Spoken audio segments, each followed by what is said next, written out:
కల్తీ పాల నుంచి పంచదార దాకా నూనె నుంచి నెయ్యి దాకా అన్నింట్లో కల్తీ జరుగుతోంది.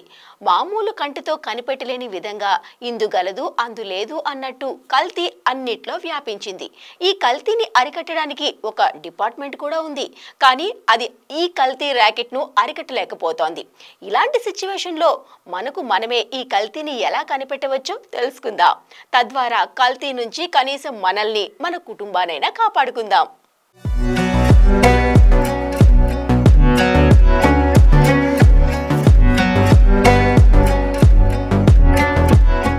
కల్తీ ఎక్కువగా జరిగేది మనం ఎంతో ఆరోగ్యంగా భావించే పాలలోనే అంటే నమ్మబుద్ధి కాదు.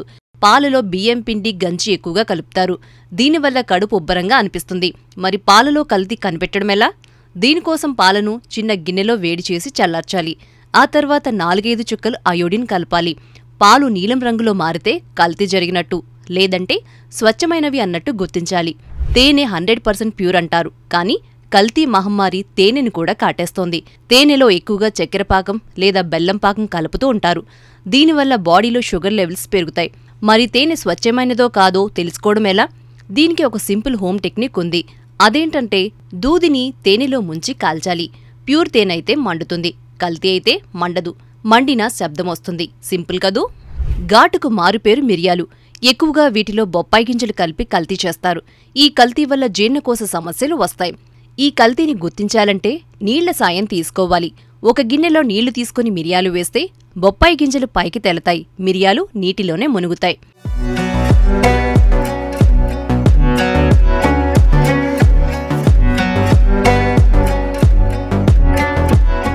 తీయని పంచదారలో కల్తీ, ఎర్రెర్రని కారంలో కూడా కల్తీ. అసలు ఈ కల్తీలను కనిపెట్టడం ఎలా? కారంలో ఇటుక పొడి, రంపపు పొట్టు కలిపి కల్తీ చేస్తారు.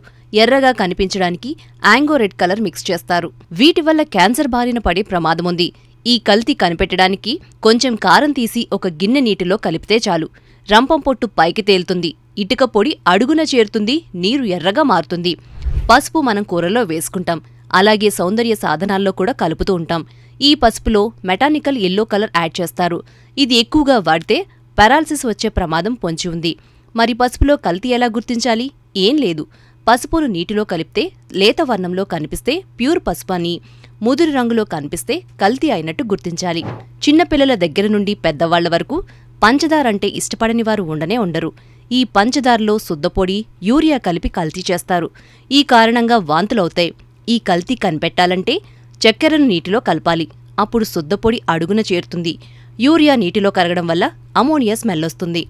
పెళ్ళెప్పుడు అని అడగడానికి బదులు పప్పన్నం ఎప్పుడు పెట్టిస్తారని అడగటం కామన్గా కనిపిస్తోంది. మన కల్తీ వీర్లు కందిపప్పును కూడా వదలట్లేదు. కందిపప్పులో కేసరదాల్ కలుపుతున్నారు. ఇది ఎక్కువగా తినటం వల్ల క్యాన్సర్ బారిన పడే ప్రమాదముంది. ఈ కల్తీని కనిపెట్టడం చాలా తేలిక. కందిపప్పు ఆకారం గుండ్రంగా మందంగా ఉంటుంది. కేసరదాల్ పలుచగా షేప్లెస్గా ఉంటుంది.